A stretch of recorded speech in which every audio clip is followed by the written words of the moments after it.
सम्माननीय बंधुओं, कुछ दिनों बाद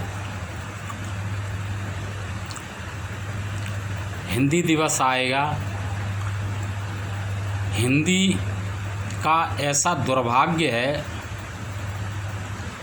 कि जब से यह अस्तित्व में आई है तब से ही इसका राजसत्ता ने विरोध किया है और इसके सेवकों ने इसकी सेवा की है जितनी उससे ज़्यादा अहिंदी भाषी लोगों ने इसकी सेवा की है। यहाँ तक कि इसका नाम भी हिंदी क्षेत्र के लोगों का दिया हुआ नहीं है। बाहर के लोगों ने इसका नाम हिंदी कहा तो हम भी इसे हिंदी कहने लगे। यह तद्भव संस्कृत है और भारत की केंद्रीय भाषा है। कुछ लोग प्रश्न करते हैं कि हिंदी तो भारत की भाषा नहीं है, वो मेरठ के आसपास बोले जाने वाली एक खास क्षेत्र की छोटी सी भाषा है। लेकिन मैं उनको ये बात बताना चाहता हूँ कि यह केवल खड़ी बोली ही नहीं, खड़ी बोली तो इसका मानक रूप है। यह संपूर्ण भारत की भाषा है, भारत की केंद्रीय भाषा है और यह केवल राजस्थान, हरियाणा, ब्रजभाषा, भोजपुरी, पूर्वी हिंदी, लखनवी हिंदी यहीं तक सीमित नहीं है। इसका क्षेत्र अफ़गानिस्तान, पाकिस्तान, तिब्बत, नेपाल, भूटान, बर्मा, बांग्लादेश, मॉरिशस और ऐसे ही दूसरे देश हैं। यह भारत की दूसरी बड़ी भाषा है, विश्व की दूसरी बड़ी भाषा है भारत की, तो यह भाषा है ही। 100 से ज़्यादा यूनिवर्सिटियों में पढ़ाई जाती है यह और 150 करोड़ लोग इसे बोलते और समझते हैं। 100 करोड़ इसे पढ़ते और लिखते हैं। इसमें अंग्रेज़ों ने फूट डालने के लिए भारत में इसको अनेक नाम दे दिए,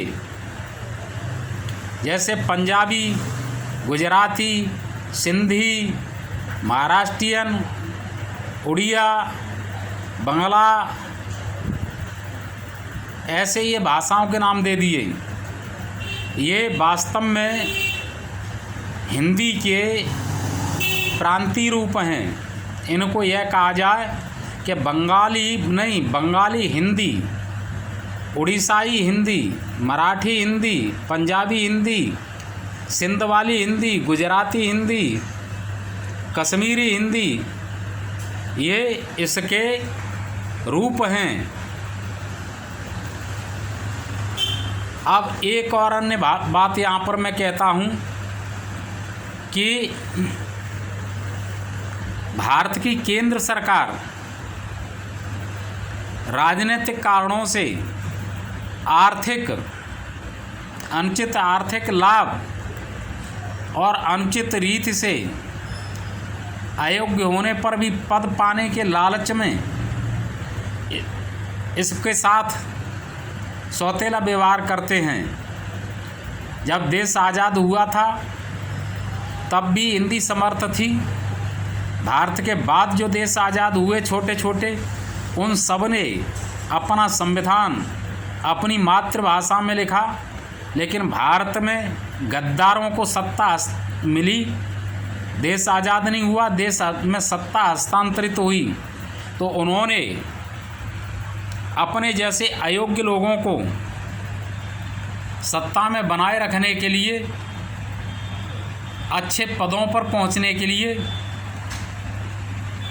इस पर रोक लगाई और अंग्रेजी को आगे बढ़ाया, जिससे उनके अयोग्य कपूत अच्छे पदों पर पहुंच सकें और अनुचित लाभ ले सकें। यह इसके साथ षड्यंत्र हुआ, आज भी इसके साथ षड्यंत्र चल रहा है। अनेक तरह से हिंदी अपने अस्तित्व में पूरी तरीके से नहीं आ पाए, इसके लिए तरह तरह के चक्रव्यूह रचे जा रहे हैं। खास तरह से वित्त मंत्रालय और अदालत, ये दो हिंदी के साथ दुश्मनों जैसा व्यवहार कर रहे हैं। वित्त मंत्रालय यदि हिंदी में काम करता होता, कंपनी कानून हिंदी में होता, ऑडिट हिंदी में हुआ करते, तो आज भारत अमेरिका की स्थिति में नहीं तो कम से कम चाइना की स्थिति में होता। यहाँ पर नेहरू ने यह गद्दारी की कि न तो अंग्रेजी को पढ़ाया, न अंग्रेजी को हटाया। कक्षा 6 में जाकर के ABCD सीखने वाला बच्चा इंग्लिश मीडियम के बच्चों से कैसे भाषात्मक रूप में बराबरी कर सकता है। उन्होंने यह काला पर्दा बीच में डाल दिया अंग्रेजी का, जिससे किसानों का, मजदूरों का, गरीबों का, ठेल ढकेल वालों का, फड़ फेरी वालों का बच्चा कोई आगे नहीं बढ़ पाए। आज भी जो पैसा देने वाले कोर्स हैं, शिक्षा है, वह अंग्रेजी में कराई जाती है। 70 बरस में ये लोग उन किताबों का अनुवाद नहीं कर पाए। यह गद्दारी है हमारे देश की। कमाल पाशा ने अपने देश में जब वह खलीफा के चंगुल से आज़ाद हुआ तो उसने पूछा कि ये तुर्की जो है अपनी राष्ट्रभाषा कब बन सकती है। तो उसने कहा विद्वानों ने कि 10 साल लगेंगे। तो उसने कहा कि आप इस 10 साल के आखिरी दिन को आज समझ लें और कल से तुर्की भाषा को राजकीय भाषा बना दें।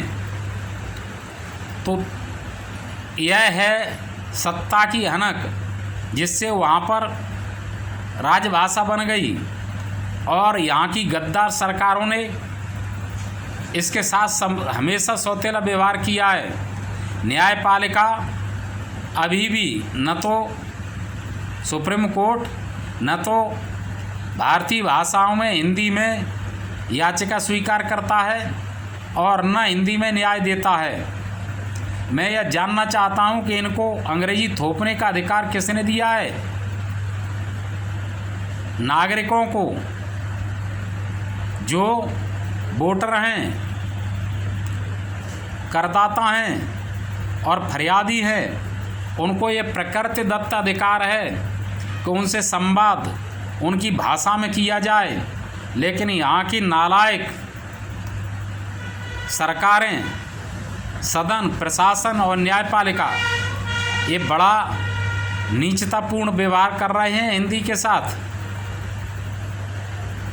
भारत में जो प्राइवेट विद्यालय खुले, उन्होंने कक्षा 1 से अंग्रेजी पढ़ाना शुरू कर दिया, तो इन विद्यालयों से जो लोग बढ़ कर के गए, वो लोग 50% IAS, PCS, IPS जैसे ऊंचे पद पाने लगे।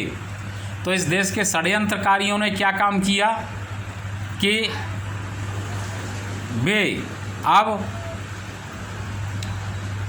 यह करते हैं कि पेपर अंग्रेजी में तैयार करते हैं और इसको उसका हिंदी में ट्रांसलेशन करते हैं और ट्रांसलेशन करते समय बड़े बड़े वाक्य बनाते हैं। उन वाक्यों में अव्यवहारिक शब्द रख देते हैं और वाक्य को तोड़ करके आगे का शब्द पीछे, पीछे का शब्द आगे, उसको रख देते हैं, जिससे जो हिंदी मीडियम से इन प्रतियोगी परीक्षाओं को देना चाहते हैं वे लोग पर्चे को ही नहीं समझ पाते हैं। यह गद्दारी की जा रही है। ऐसी तमाम परेशानियां हैं जिनसे निपटने के लिए हिंदी भाषियों को संगठित रूप से प्रचार और प्रसार करना पड़ेगा।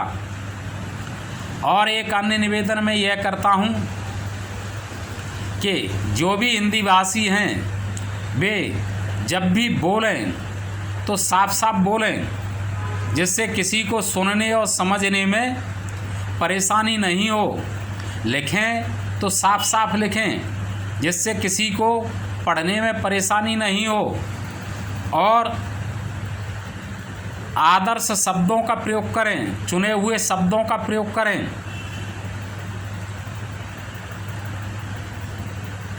और व्याकरण सम्मत जो जिसे खड़ी बोली कहा जाता है उस भाषा का प्रयोग करें।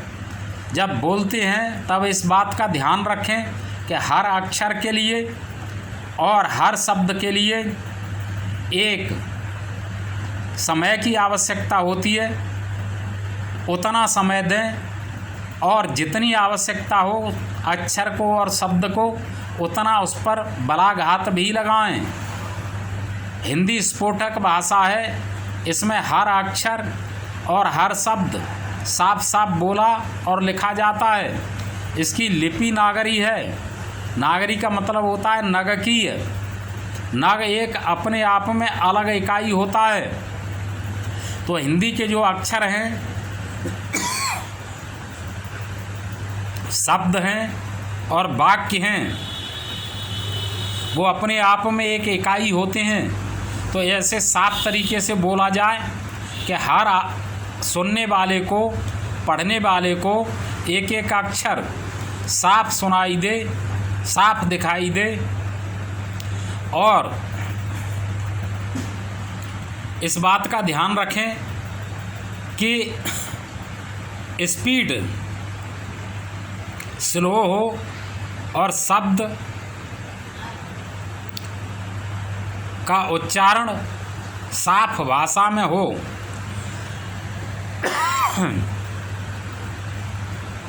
हिंदी अत्यंत सरल भाषा है। इसमें जैसे बोला जाता है वैसे लिखा जाता है, और जैसे बोला जाता है वैसे लिखा जाता है। इसलिए इसको सीखना बड़ा ही आसान है। इसको जो अच्छे बुद्धिमान लोग हैं वे केवल 15 दिन में पढ़ना और लिखना सीख सकते हैं, और जो मंदबुद्धि हैं वे भी 1 महीने में सीख सकते हैं। इसको साफ उच्चारित करने के लिए बोलते समय इस बात का ध्यान रखा जाए कि पूरा मुंह खोला जाए और इसे हृदय से बोला जाए। यह हृदय की भाषा है, हृदय से हृदय में प्रवेश करती है। यह योग की, आयुर्वेद की, अध्यात्म की भाषा है। यह धर्म की, संस्कृति की, सभ्यता की भाषा है। यह भाषा जनता की भाषा है। यह जनता के हृदय से जनता के हृदय में प्रवेश करती है। तो इसको समझें और इसकी ताकत को समझें। शुरू से इसका विरोध करने वाले इसका बाल बांका नहीं कर सके। यह दिन पर दिन बढ़ती रही और आगे भी बढ़ेगी। और मैं विश्वास के साथ कह सकता हूँ कि एक दिन ऐसा होगा जब हिंदी विश्व की पहली भाषा होगी।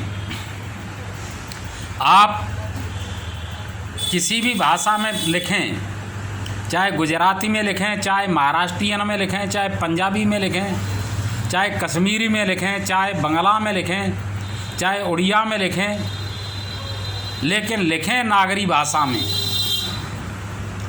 नागरी लिपि में यदि आप लिखते हो उड़िया को, बंगला को, नेपाली को,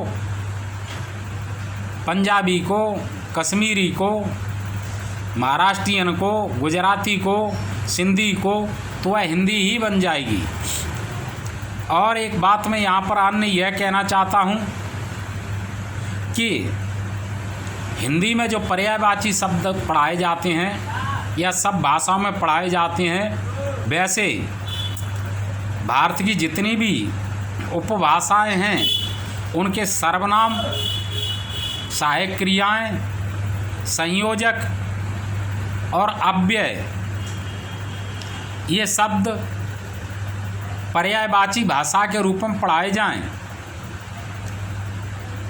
ये संख्या में बहुत ही कम होते हैं। यदि इनको पर्यायवाची भाषा के रूप में पढ़ा दिया जाए तो बड़ी जल्दी हिंदी का विकास होगा, प्रसार होगा।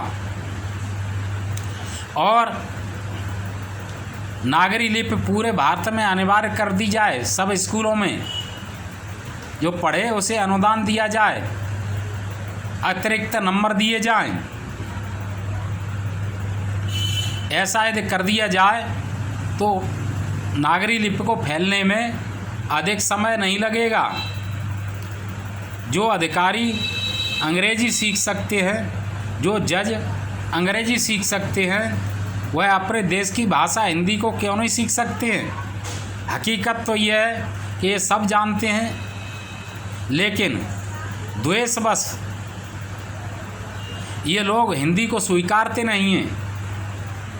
मैं गया पिंडदान करने के लिए, तो मैंने वहाँ पर देखा कि आसाम से लेकर के सिंध तक, कश्मीर से लेकर के कन्याकुमारी तक के लोग वहाँ पर थे और सब लोग बात कर रहे थे और समझ रहे थे।